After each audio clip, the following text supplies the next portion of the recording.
Hemos leído un texto en Apocalipsis 9. Bueno, yo he querido, para no hacerlo muy largo, coger un trozo, 9 del 13 al 21, pero si queréis podéis leer lo anterior y lo posterior y tendréis una visión más completa. Ahora vamos a comentar algunas cosas. Y todo empezó a raíz de que, bueno, orando como siempre al Señor y buscando y pidiéndole.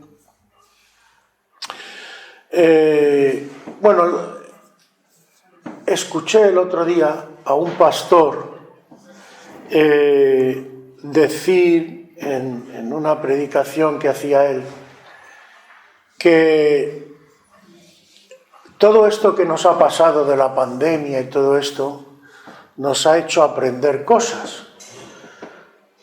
Y él lo ponía en positivo y bueno, una parte de razón tenía, porque él decía, y nosotros también nos estamos beneficiando de la tecnología, que al no podernos reunir, pues hemos descubierto la tecnología. Nosotros tenemos el canal de YouTube y hay otras posibilidades en Internet y la gente a través de Internet se comunicaba. Y él decía, y en esto creo que, vuelvo a decir además, hay una parte de verdad, que esto nos permite llegar a más gente. De hecho, yo cada vez que puedo oro por el tema del canal y le pido al Señor que lo utilice para tocar a la mayor parte de gente. También os recomiendo que le hagáis, si podéis, un poco de propaganda, por si hay personas por ahí que se pueden beneficiar. Para eso lo hacemos, ¿no? Para que Dios lo pueda usar para su gloria. Pero al mismo tiempo algo me sobrecogió, porque este mismo pastor contó el hecho de una iglesia en Estados Unidos, creo que fue, o no sé si fue en Sudamérica, ahora no me acuerdo, una iglesia de 5.000 miembros, 5.000 miembros, que por causa del COVID al final terminó cerrándose. La gente no venía, la gente se quedaba en sus casas, se vino todo abajo, incluso la economía, los pastores se cansaron y se quedó aquello. Y yo, con esas dos cosas, yo estaba un poco como luchando en mi mente y en mi corazón. Y digo, Señor, ¿esto es bueno? ¿O es que este hombre me quiere decir? Yo no creo que el hombre quisiera decir esto, pero se da a entender que bueno, que la iglesia a lo mejor a partir de ahora, en lugar de venir y compartir entre nosotros, pues va a ser cada uno en su casa, y cuando queramos vemos una predicación, cuando queramos vemos otra cosa, tal, pero cada uno por ahí vive su vida, vive aislado. Y aquello me hizo saltar un montón de alarmas y la verdad me inquieté mucho. Estuve orando, estuve buscando al Señor y el Señor creo que me ha dado algo para compartir con vosotros. Y vuelvo a decir, es verdad que la tecnología nos da posibilidades, pero también incluso hasta los psicólogos hoy en día nos dicen que hay mucho peligro en la tecnología y especialmente en Internet. En Internet hay cosas buenas, pero también hay cosas muy malas. Pero sobre todo hay una cosa, hermano. Yo veo una tendencia, en fin, no voy a entrar porque no me quiero meter en derivadas que además nos llevarían muy largo, aunque este tema honestamente, este tema es para hacer incluso un seminario de varias semanas y entrar en profundidad. Pero yo hoy lo que el Señor ha puesto en mi mente son dos cosas a las que luego quiero ceñirme, pero para que me entendáis por dónde quiero ir. La tendencia general en el mundo es utilizar la tecnología y otras cosas, si os fijáis, para que la gente esté aislada precisamente. Y cada vez más, incluso yo ya he oído hasta de cosas, hasta el sexo virtual. No sé si habéis oído hablar de algo de esto. O sea, ya no habrá que tener relaciones físicas como tal, sino te pones una maquinita y ves ahí, si eres mujer, verás a un super hombre de esto, no sé, a Superman, lleno de tacachas, tal, no sé qué, y supongo que te van a intentar provocar las mismas sensaciones como si estuvieras con una mujer, pero realmente nunca vas a estar con una mujer real, sino vas a estar con una figura. Cosa curiosa, además, que en el mismo Apocalipsis, en otro sitio, nos dice que se va a hacer una imagen del anticristo para que todos lo adoren y cosas de este tipo. Bueno, como digo, esto tiene muchas derivadas y yo no quiero entrar en todo esto, porque nos llevaría por un camino. Pero la cosa es que ¿a dónde nos quiere llevar el mundo? Y sobre todo nosotros como Iglesia, ¿tenemos que adaptarnos a todo lo que el mundo quiere? Hay una cosa que también me inquieta porque, hermanos, yo he visto ya, me queda mucho que aprender, pero ya he visto algunas cosas. Y José, que ha vivido algunas, bastantes conmigo, pues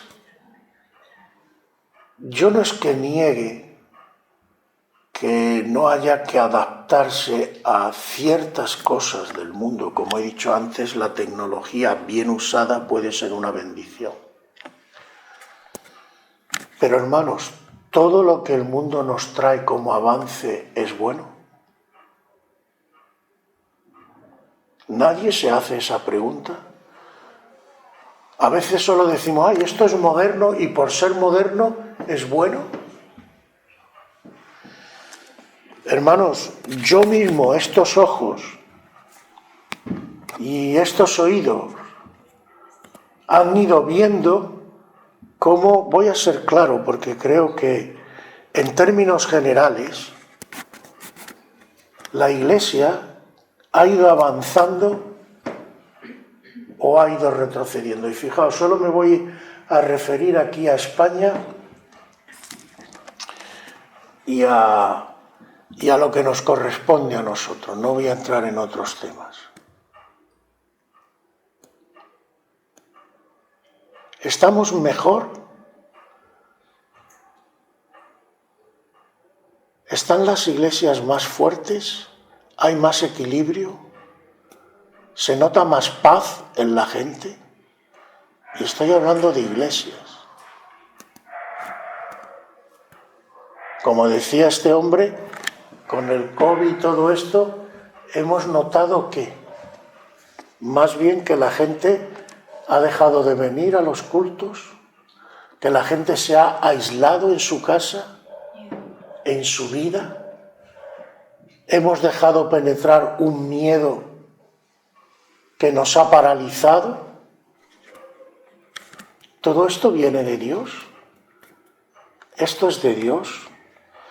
Yo creo, hermanos, que Dios está permitiendo ciertas cosas, porque Dios, en su infinito poder y misericordia, nos quiere preparar, nos tiene que preparar. Yo personalmente, cada uno que lo examine con Dios, yo os haría una pregunta. ¿Estamos preparados?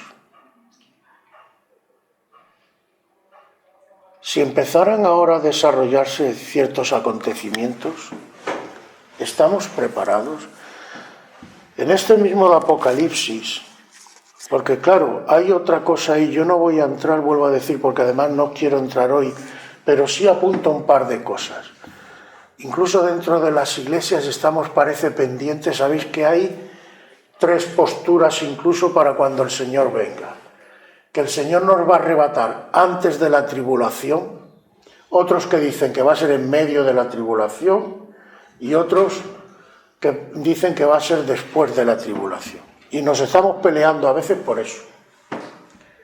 Pero hay una cosa que parece al menos que nadie discute. Espero, no sé si habrá alguien que lo discuta, que va a haber tribulación. Porque la palabra lo dice. Pero hay un tema que se habla poco y parece ser que la tribulación es el juicio, la ira de Dios. Yo no estoy tan seguro de eso, hermano. Yo no estoy tan seguro de eso. Por ejemplo, ¿qué nos dice el Señor? Que su día va a ser como en los días de, ¿quién se acuerda? Sodoma y Gomorra y los días de Noé, ¿no? ¿Qué pasa, por ejemplo, en Sodoma? ¿Cuándo cae el juicio? Antes el Señor saca a Lot y a su familia, ¿no? Según esto, conclusión directa. ¿Ves como yo tenía razón? El Señor nos tiene que arrebatar antes de que caiga el juicio. Pero si yo me voy a Hebreos, me parece que es en Hebreos donde lo dice, ahora no me falla mucho la memoria, y leo, porque el justo Lot afligía cada día su alma viendo los actos impíos que se realizaban en Sodoma y en Gomorra. Entonces vamos a ver, Dios nos libra del juicio, claro, porque nosotros no somos llamados a ser enjuiciados por Dios, porque ya hemos sido salvos y enjuiciados cuando aceptamos al Señor. Entonces es verdad que la ira de Dios no va a caer sobre nosotros, caerá sobre el impío. Pero ¿dónde está escrito que el justo no va a pasar tribulaciones? Yo te diría, hay hasta películas famosas que nos muestran a los cristianos yendo al circo y ser echados a las fieras y ser matados de 20.000 formas. En la iglesia nada más nacer la iglesia. ¿Tú cómo calificarías a eso? A esas persecuciones, ¿cómo las calificarías? Cada vez más en el mundo, el hecho de ser cristiano, el mundo cada vez va a estar más en contra de los cristianos. ¿Tú eso lo calificarías de tribulación o lo calificarías de juerga? Tribulación. Entonces, hermanos, primero no confundamos las cosas, pero vuelvo. No quiero entrar por ahí hoy quiero ceñirme a otras cosas, a lo que voy. En el mejor de los casos, hermanos, no sabemos lo que el futuro nos depara. No lo sabemos.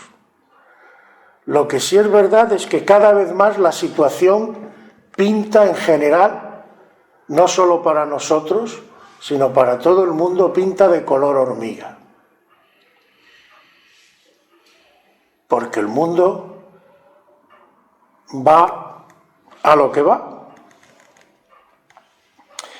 Y vamos a leer, vamos a empezar. Voy a leerlo otra vez en el pasaje que hemos leído, los últimos versículos.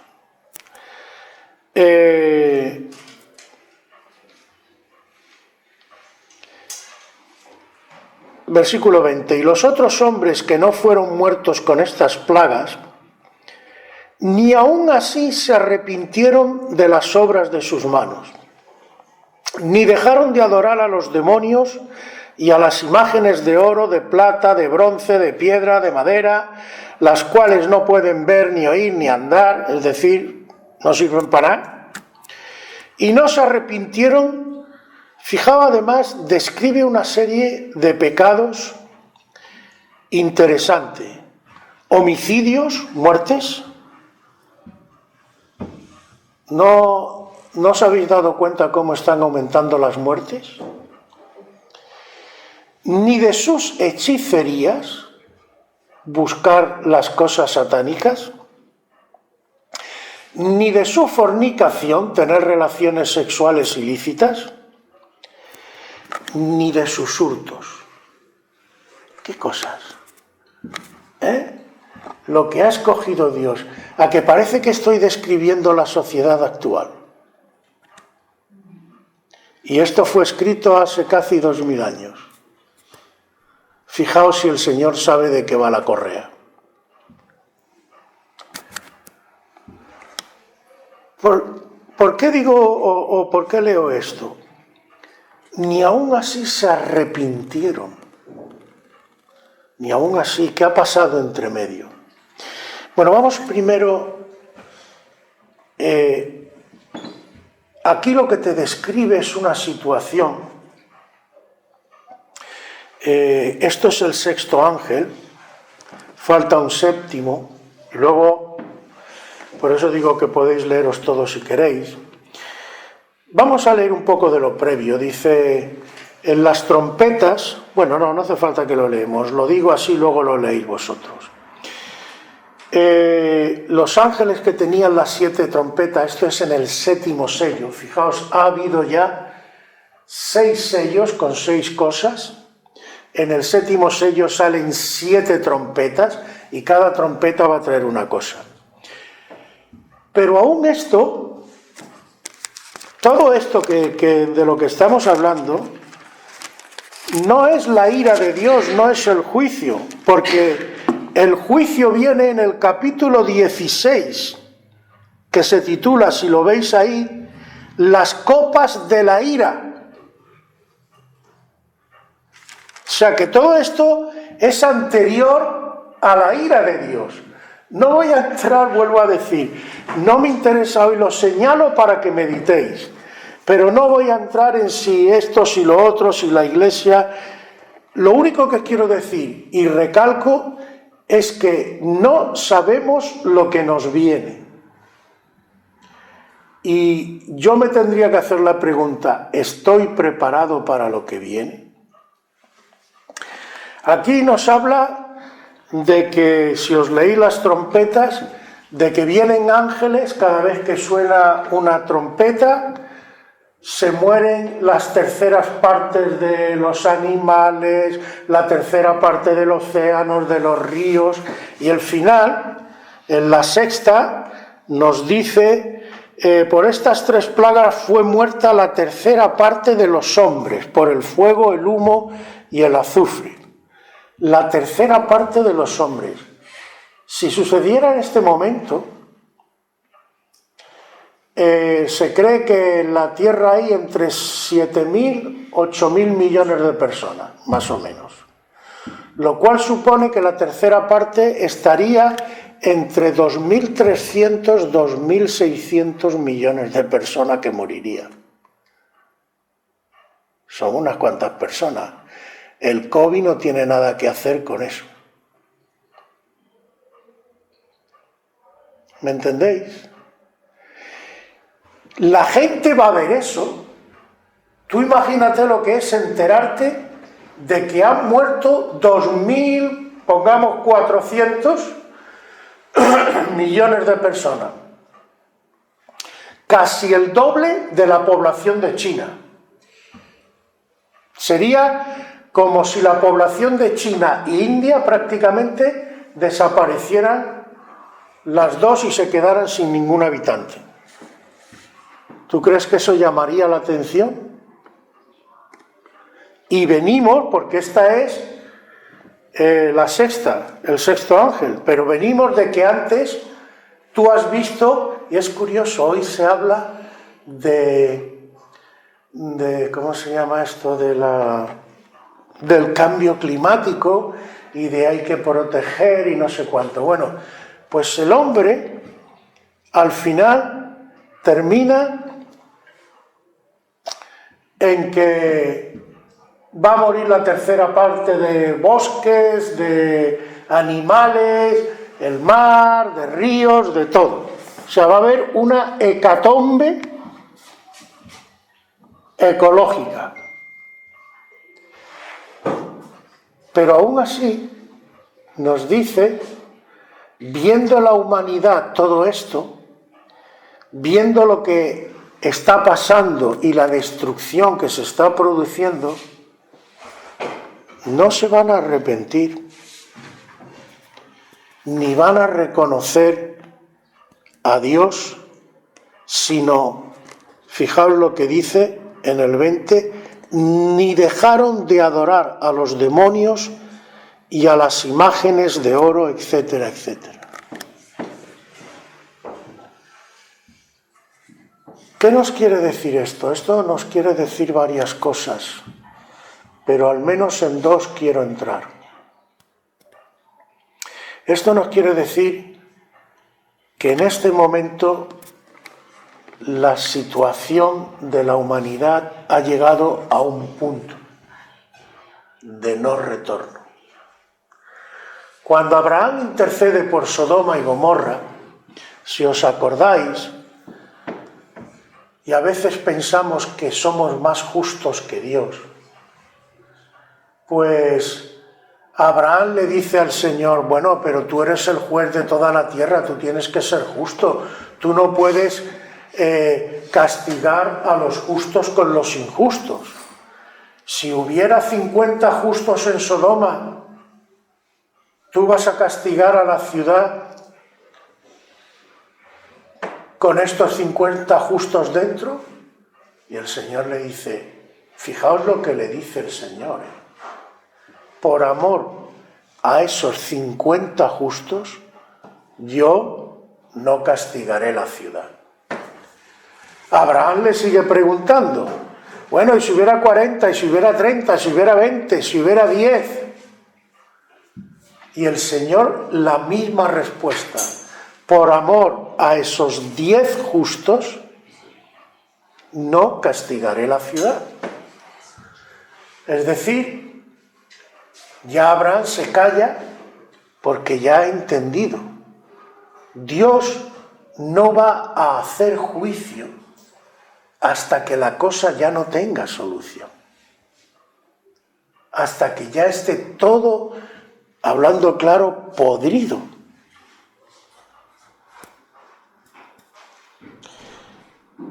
Pero ¿cómo llega Sodoma y Gomorra a este estado? De hecho, si os leéis y conocéis la historia, solo se salvaron 4 personas, bueno, no, 3, ni siquiera 4. Porque la mujer de Lot, sabéis que el Señor le dijo, no vuelvas la cabeza, la volvió y se convirtió en estatua de sal.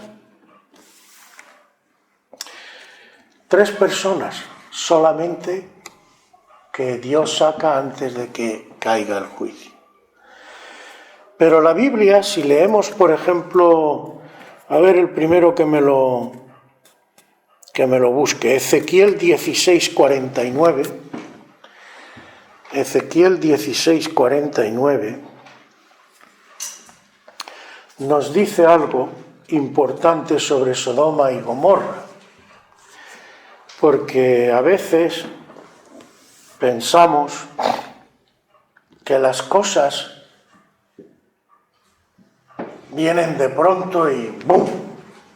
No todo viene así. ¿Quién me lee?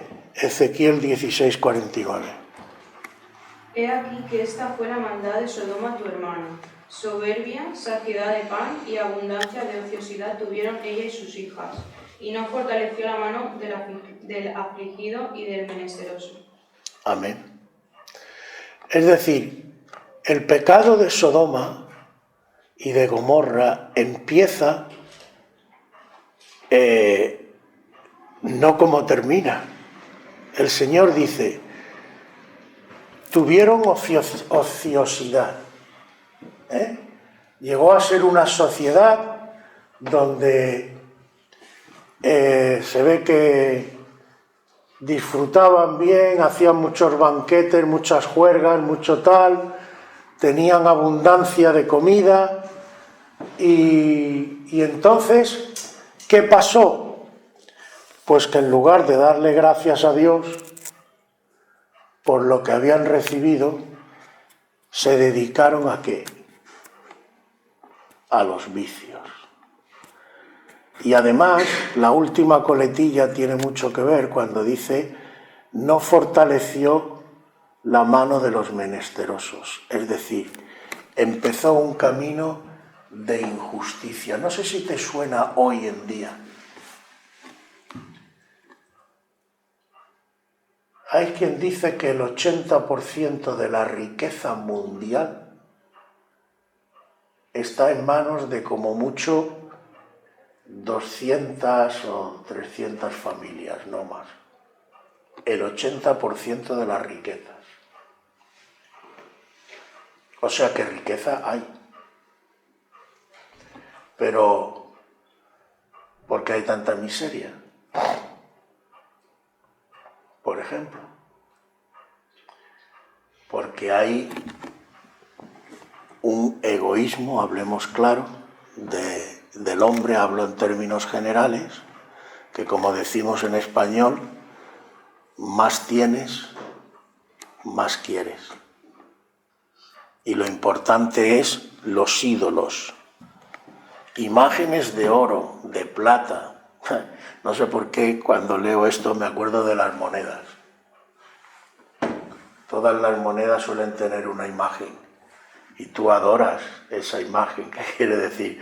Que adoras el dinero y por el dinero hace lo que quieras. Y así podríamos hablar de muchas cosas. Pero la idea, hermanos, que es en lo que me quería centrar, es que en Sodoma no se llega al vicio que se llega, que por cierto, si el Señor dice que será como Sodoma y Gomorra, y ahí lo dejo, el problema de Sodoma y Gomorra no era solamente las relaciones sexuales entre hombres y entre mujeres, yendo en contra de lo que Dios ha establecido, sino que lo que da a entender es que habían llegado a tal grado que lo que buscaban era violar a los ángeles, lo cual te da a entender que habrá grupos y de momento eso no está, pero no te extrañe que llegue porque toda la palabra de Dios se va a cumplir. Que haya lo mismo que hay ahora manadas que violan a las mujeres, pues habrá manadas que violarán a hombres. Y la degradación va a más. Es decir, lo que os quiero decir es que este tipo de cosas no empiezan de la noche a la mañana. Es más, la gente, hay cosas que confunde, porque si leemos en Romanos, por ejemplo, hay quien piensa que las relaciones sexuales entre dos hombres, pongamos por caso, son la causa del problema. No, no es eso. Eso puede ser un pecado como otro cualquiera, no es un pecado distinto del que roba, del que lo que es pecado para Dios es pecado y punto. Yo creo que según Romanos, no es la causa, es la consecuencia. Porque lo que Romanos dice es que cuando el hombre se rebela contra Dios y le rechaza, entra en una senda, entra en un camino que te lleva en una dirección que es del diablo. y que llega a dejar tu alma, tu espíritu y tu ser en unas condiciones que, como dice aquí, ya no eres capaz ni de arrepentirte.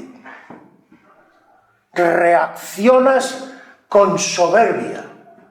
Es como si Satanás poseyera todo tu ser. Y no sé si tú estás viendo signos de esto hoy en día. Yo los estoy viendo. Y por eso me preocupa este tema y por eso no tengo más remedio que comentar las dos cosas que quiero comentar al menos para la Iglesia. Porque yo creo que esto está empezando, hermanos. Yo todavía vuelvo a decir, además, no sé ni en qué hora estamos en el reloj de Dios, ni todo lo que va a tener que pasar, pero yo creo que ya estamos viendo cosas. ¿Tú no ves, por ejemplo, que hoy cada vez más la gente se pelea, por ejemplo, por cualquier cosa?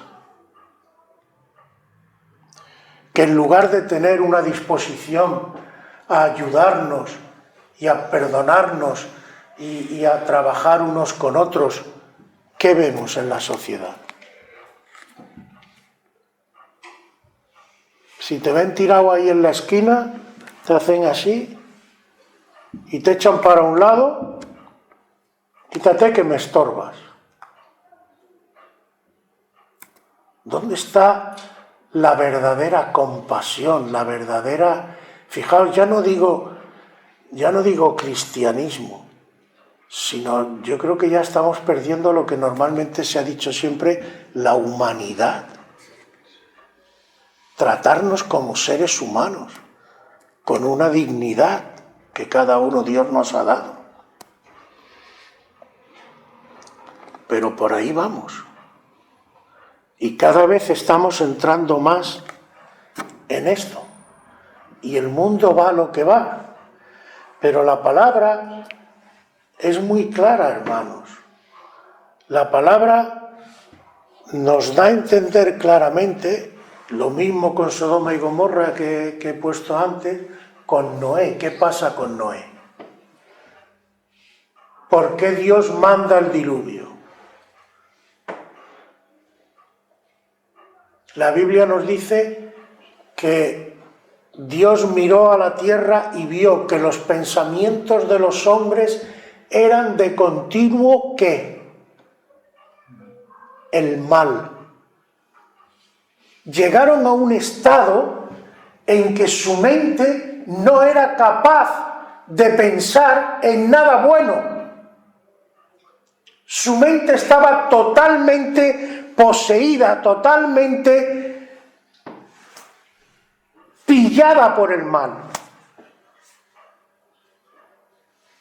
¿A dónde nos quieren además hoy llevar? Vuelvo a decir, lo apunto solamente para que lo meditéis. Pero ya se está hablando, ¿no habéis oído hablar de... hay uno, ¿cómo se llama? Sharin, no sé qué o algo, uno de origen judío, que ya está por ahí diciendo que la mente del hombre es hackeable y que se puede programar. Y de hecho, por ejemplo, en China sabéis que a los cristianos se les meten unos centros especiales y se les hace unos cursillos para reprogramar su manera de pensar para que no piensen como cristianos. Esto ya está ahí. No sé si se desarrollará más, se desarrollará menos, pero es la ilusión de Satanás. Porque Satanás lo que busca, y durante una fracción de segundo, por lo que da a entender la palabra, lo logrará antes de que el Espíritu del Señor le mate, lo que más anhela Satanás es que todos le adoren. Porque él quiere ser como Dios y estar en el lugar de Dios. Pero como él sabe que en realidad no es Dios y no lo va a poder obtener como el Señor lo hace, por amor, Pues él dice, bueno, yo lo voy a hacer por la fuerza. Y entonces nos va a querer tener a todos esclavizados y prisioneros de él. Y cuando tú dejas que Satanás trabaje tu mente y tu corazón, que lo va a hacer cuando tú te alejas de Dios, entonces estás perdido, porque tu condición espiritual va a ir a más. Vuelvo a decir, recalco para que lo medites, esto no es cuestión de un día ni de dos. La sociedad no ha llegado a lo que está de golpe. Y fijaos que se ha corrido mucho, porque los que sois más jóvenes esto no podéis entenderlo, pero los que ya peinamos cana y nos acordamos de cómo era el mundo cuando yo era un crío, sin que fuera perfecto ni mucho menos, a lo que estamos viendo hoy, ¿cuántas cosas han cambiado? Un montón. Muchas. ¿Pero ha cambiado todo de golpe? No. Primero ha cambiado una cosa, después otra, y Satanás ha ido construyendo su estructura de lo que él quiere. Pero la Iglesia todavía está aquí. Y la Iglesia tiene que cumplir un propósito de Dios que, entre otras cosas, para cumplirlo tendremos que estar en armonía con Dios. Y Dios tendrá que hacer una serie de cosas. Pero ¿estamos preparados, hermanos? Vuelvo a hacer la pregunta. Y entro directamente en los dos temas que hoy traigo para que el Señor lo ponga en nuestros corazones. Dios, como he querido decir con todo lo que he dicho, Dios va a permitir, porque el hombre, la sociedad me refiero en general, se está rebelando contra él, cada vez quiere saber más, menos de Dios, mejor dicho, y más de otras cosas. Los cristianos cada vez están siendo perseguidos, la gente cada vez es más maltratada por la dureza del corazón. ¿Y qué ocurre? Dios, que Él es el que pone los tiempos y sabe todas las cosas, está dejando hacer. Pero ¿qué ocurre? Que Dios, incluso en la Iglesia, como he dicho antes, ¿por qué permite que pasen ciertas cosas? Porque Dios tiene que prepararnos. Pero para que Dios pueda obrar, nosotros tenemos que hacer algo.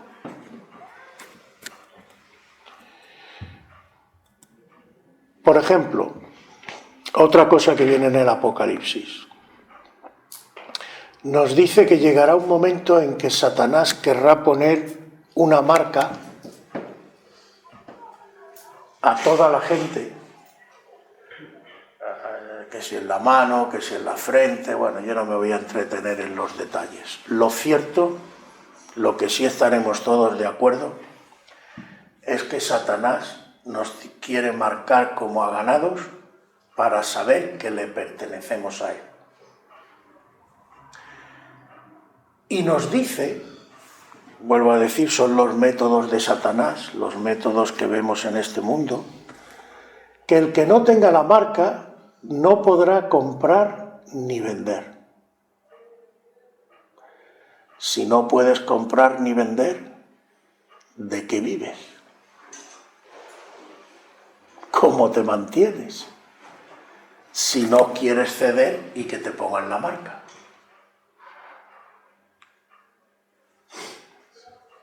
Es una situación difícil. No sé si tendremos que enfrentar eso o no. De todas maneras, ya estamos viviendo situaciones bastante difíciles, porque ya se están poniendo ciertas leyes y ciertas cosas que te quieren obligar de una determinada manera. Y si tú no quieres pasar por donde ellos te dicen que tú pases, pues a lo mejor tiene consecuencias. Pero entonces, ¿qué pasa? ¿Que Dios va a permitir que machaquen a los cristianos y se va a quedar de brazos cruzados? No, ¿verdad? No cuadra con lo que Dios es. Ahora, ¿puede esto servir ciertas pruebas? Por eso digo, pensad en que va gradual, poco a poco. ¿Puede esto servir incluso para ver quién realmente es suyo y quién no?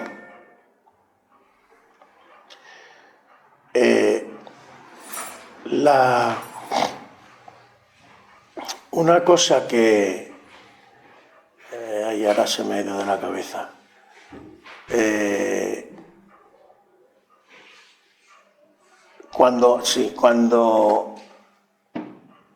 Cuando el Señor saca a Israel de Egipto, ¿dónde lo lleva?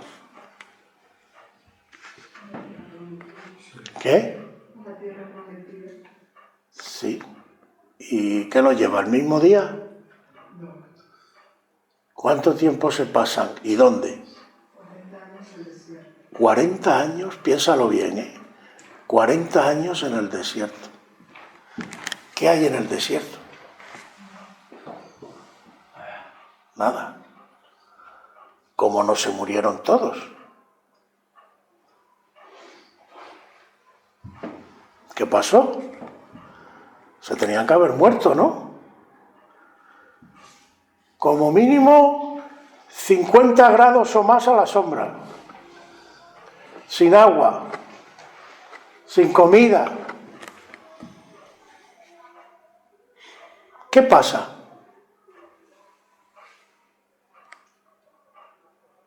¿Cuál es la primera lección que aprende Israel?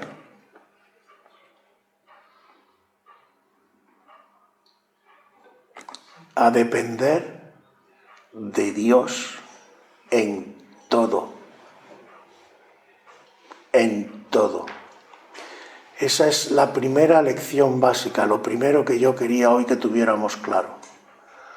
Todas estas pruebas que estamos viviendo nos deben de llevar a saber y a practicar nuestra dependencia de Dios en todo, porque lo único que nos va a salvar, venga lo que venga, es tener la confianza en Dios suficiente para descansar en Él, sean cuales sean las circunstancias.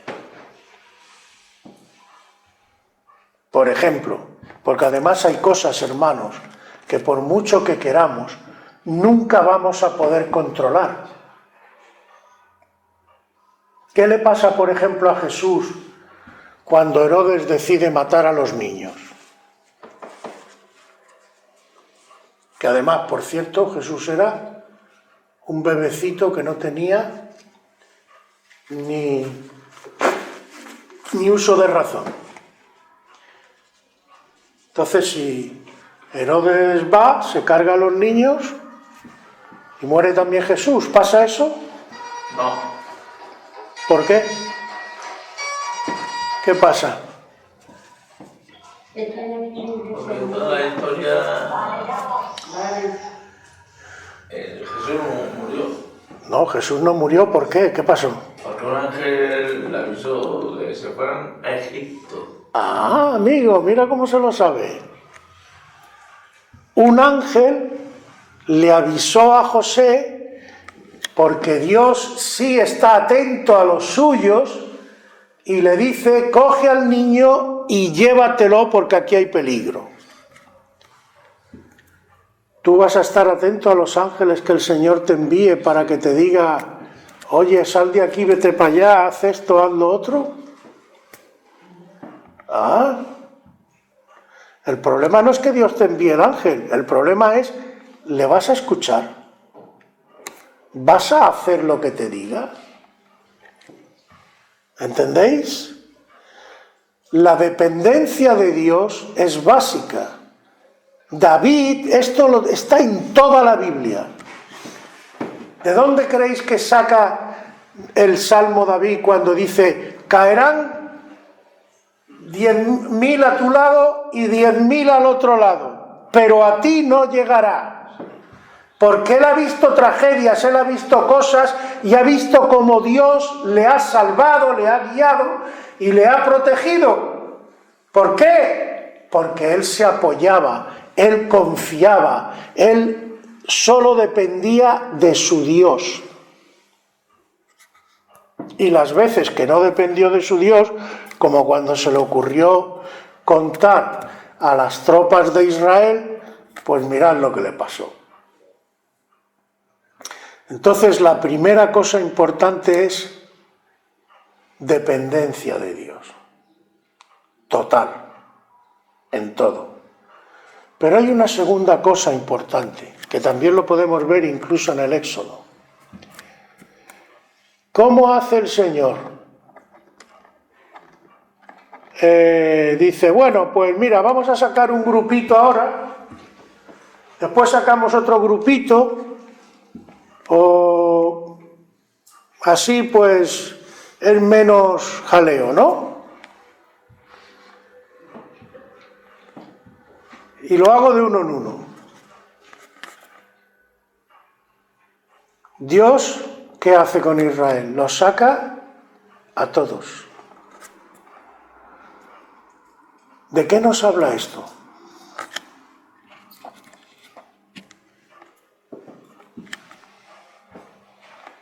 Nos habla de la unidad y de una unidad física, hermanos. Y esto no es menos importante en los tiempos que vivimos. Si tú te aíslas en tu mundo, aparte de que, como he dicho antes, puedes llegar a vivir una cosa imaginaria, no vives una vida real. Esto tiene más consecuencias.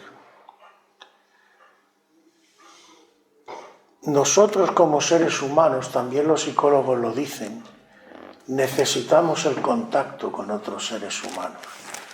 Hay muchas cosas, además, que solo la vamos a aprender y a disfrutar, depende de lo que sea, en el contacto unos con otros. Y la propia Biblia dice, no dejéis de reuniros como algunos tienen por costumbre. En la iglesia cuando nace, se juntaban en las casas, compartían en las casas, formaban comunidad.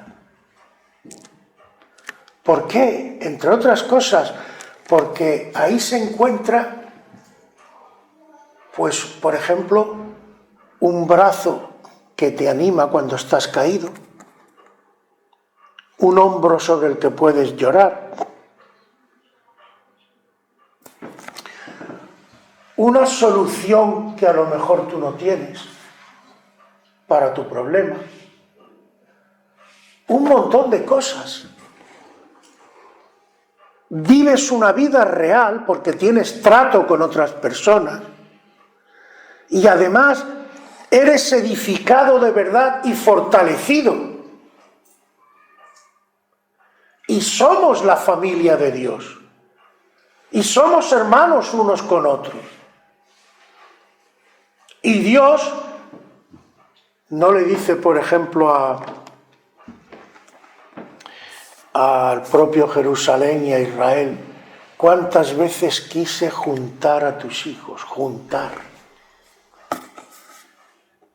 Porque somos uno en Cristo. Somos una unidad. cada individuo de nosotros. Y si no queremos, hermanos,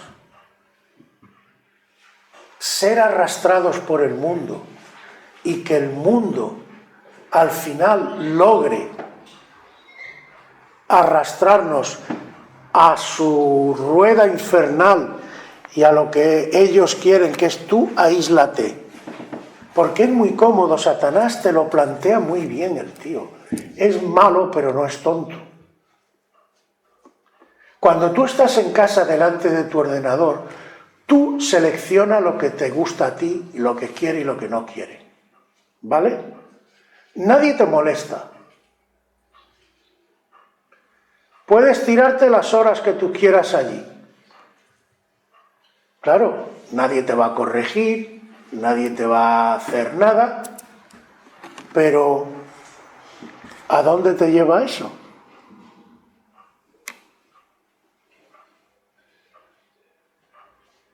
¿A dónde te lleva? ¿Qué riqueza aporta eso a tu vida? Y cuando empiezas a caer en vicios, una cosa detrás de otra. Claro, estar con otra gente y cuando chocas no es fácil. Pero aprendes, cambias y además, vuelvo a decir, no todo es ser corregido, también disfrutas de la amistad. Puedes ver que hay gente que piensa como tú incluso. Puedes ver que hay gente que aunque no piense como tú, no por eso deja de amarte ni de respetarte.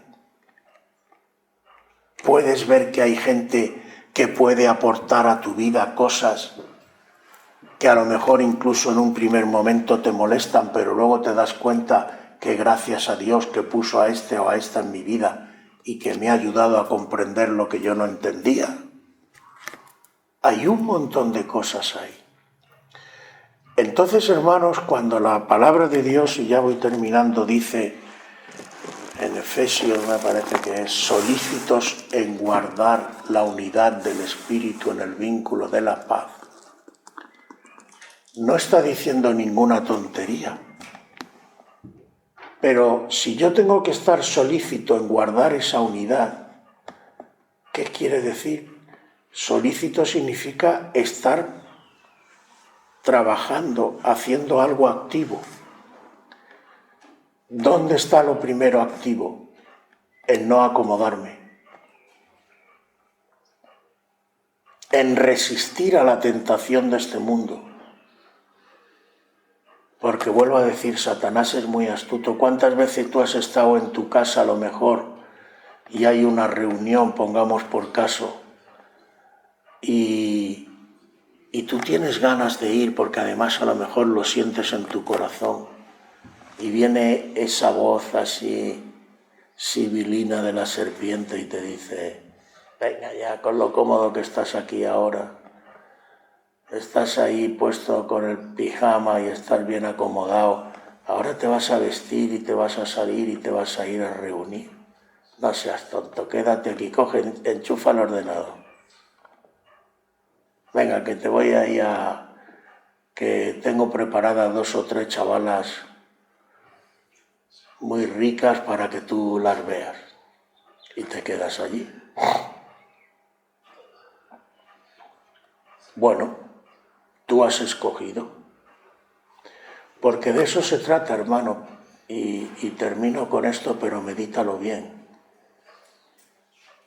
Cada decisión que tú tomes en una dirección o en otra, te va a marcar tu vida.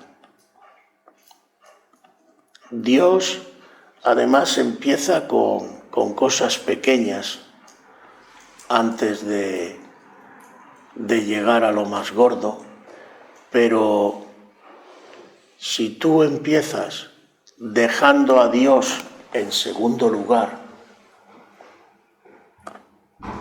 luego no esperes que Dios te tenga a ti en primer lugar. Buenos días. Adelante, porque el mismo Señor dice, el que me confiese yo le confesaré, pero el que me niegue.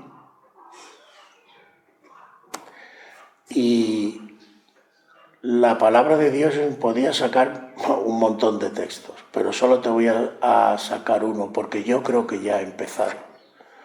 El Señor dice en la parábola del trigo y la cizaña que cuando le preguntan los obreros, oye, arrancamos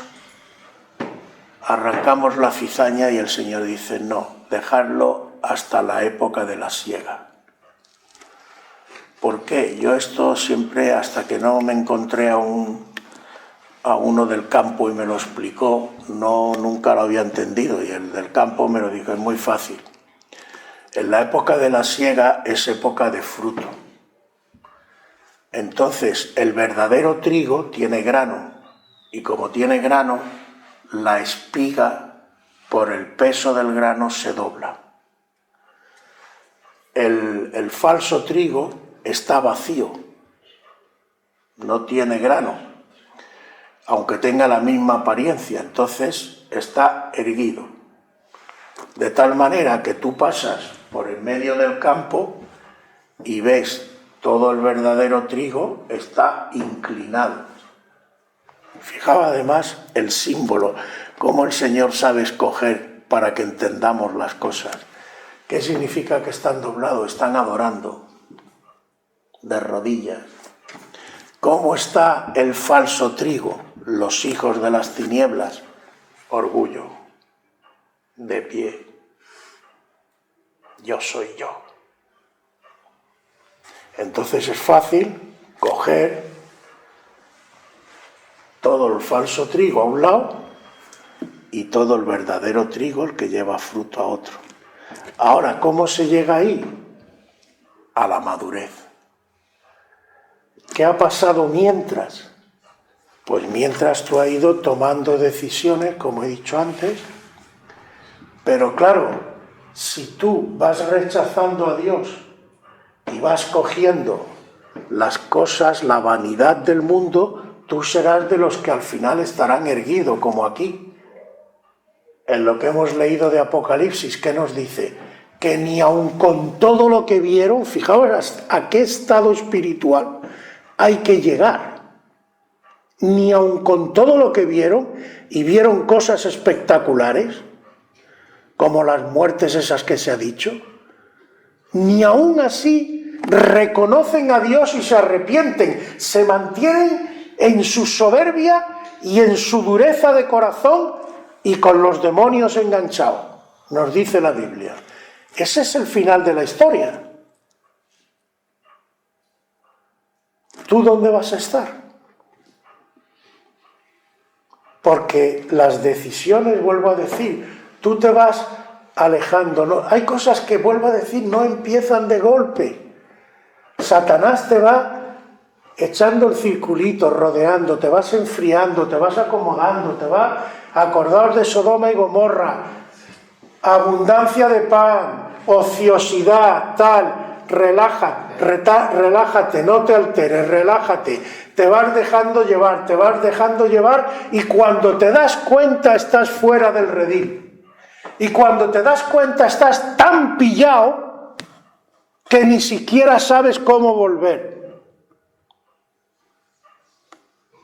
Eso es lo que tenemos que evitar. Contra eso tenemos que luchar. Y tenemos que ser solícitos, activos en guardar la unidad en el vínculo de la paz. Tenemos que estar más unidos que nunca, tratarnos más que nunca, apoyarnos, ayudarnos. Entre nosotros, vuelvo a decir, lo que está afuera o lo que sea, los que vengan, vale, pero me estoy refiriendo, la verdadera unidad empieza entre los cuatro que somos. No hay que ir más lejos. Si yo no soy capaz de convivir con vosotros, si yo a Tony lo trato de aquella manera, a José de otra, a Loli de otra, No, eso no edifica. Ahora, cuando vengan los problemas prácticos, por ejemplo, y hablo solo desde el punto de vista humano, si yo he maltratado a los demás, luego puedo tener incluso la cara de ir a pedirte ayuda, pero ¿qué me vas a decir? Ah, pues que te ayude otro, ¿no? Nos necesitamos, hermanos. Nos necesitamos. Y todo esto, yo sé que esto va en contra del mundo, todo lo contrario, pero es que nosotros tenemos que ir en contra del mundo. Somos de Cristo, no somos de Satanás. Somos hijos de la luz, no de las tinieblas. Nuestro comportamiento, nuestra forma de ser, nuestra manera de hacer las cosas no tiene que ser como la hace el mundo, porque no somos del mundo. Somos distintos. Y no tenemos que dejar que el mundo va a hacer y va a seguir haciendo lo que siempre ha hecho. La pregunta es, ¿nos vamos a dejar arrastrar? Que nos puede costar en momentos dados, que nos podemos ver a veces en situaciones difíciles. ¿Tú crees en tu Dios? ¿De verdad confía en Él? Pues venga, adelante. Amén. Amén. Además, ¿quién tiene más fuerza que Él?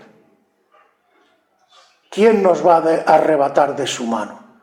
¿Quién es el único que verdaderamente puede sostener tu vida?